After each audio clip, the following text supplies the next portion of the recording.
જગતના દુઃખને જોઈ ભાગી જાય એને જીવ કહેવાય.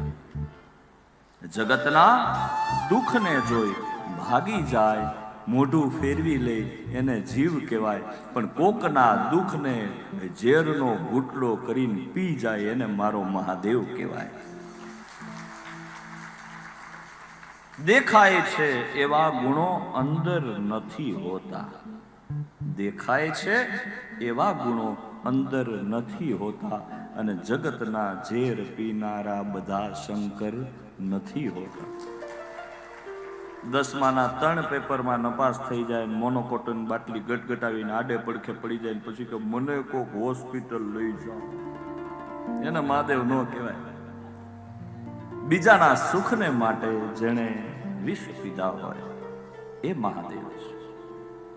સાહેબ, મારી દ્રષ્ટિએ વિષ એટલે દુનિયામાં થતા અપમાનના વિષ. લોકો માટે લોક પ્રતિનિધિ જ્યારે પીવે એ પણ એક વિષ છે. મૂંગો રહીને સાંભળવું પડે. પણ જે પ્રજાના કલ્યાણમાં હોય એ જ નિર્ણય કરે એ રાજા.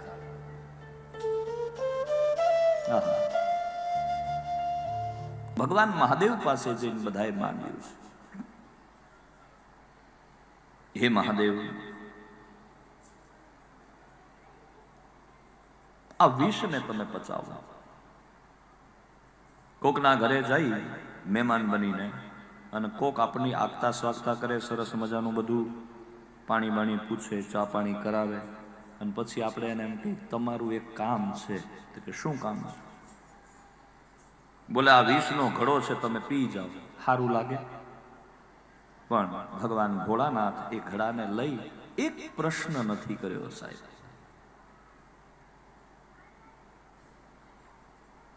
અપમાનનું વિષ હોય તોય ભલે, દુઃખનું હોય તોય ભલે, તિરસ્કારનું વિષ હોય તોય ભલે, જે વિષને પચાવી જાણે ઈ જ મહાદેવ થઈ શકે.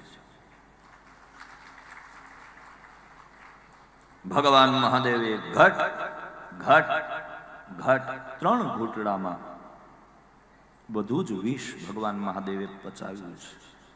પણ આ તો હળાહળ ભગવાન શિવજીની દાઢીથી લઈ અને નીચે પડતું હતું, અને ભગવાનના ગળેથી વિષ હેઠે ઉતરતું હતું ને ત્યારે કાયદેસર દેખાય જાણે કેમ લાવા ઉતરતો હોય. પણ શક્તિ બાજુમાં છે એટલે શક્તિએ લઈ અને ભગવાન મહાદેવના ગળા ઉપર હાથ રાખ્યો છે. એ પત્ની ધન્ય હોય જેનો પતિ કોકના દુઃખમાં દુઃખી થઈ નીલકંઠ બની જતો હોય. કંઠ જેનો નીલ છે વિષ પીવાને કારણે, એટલે એનું નામ પડ્યું નીલકંઠ. ભગવાન નીલકંઠ છે. બધા દેવતાઓ ગયા આનંદયુક્ત થઈને. ભગવાન મહાદેવ એ નીલકંઠ ધારી વિશ્રામ કરે છે. હરિદ્વારથી આગળ જઈએ ત્યાં નીલકંઠ મહાદેવ છે, ત્યાં ભગવાને વિશ્રામ કર્યો અને ભગવાને પોતાના વિષને શાંત કર્યું છે.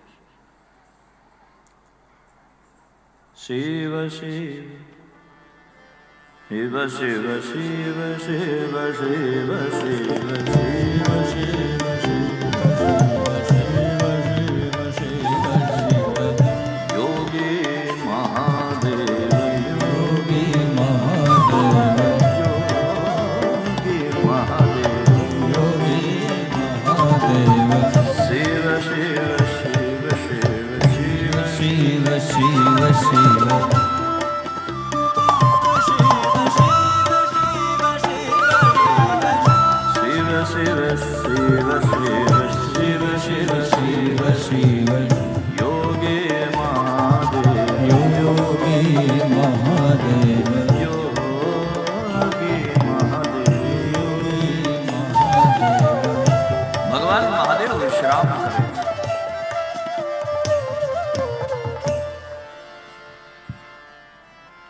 વળી પાછું સમુદ્ર મંથન દેવતાઓએ શરૂ કર્યું અને અમૃત નીકળ્યું છે.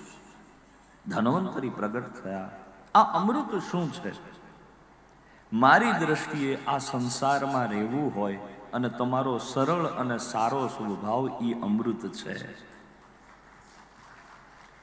ઘણાના સ્વભાવ એવા કડવા હોય, બોલો નારાયણ,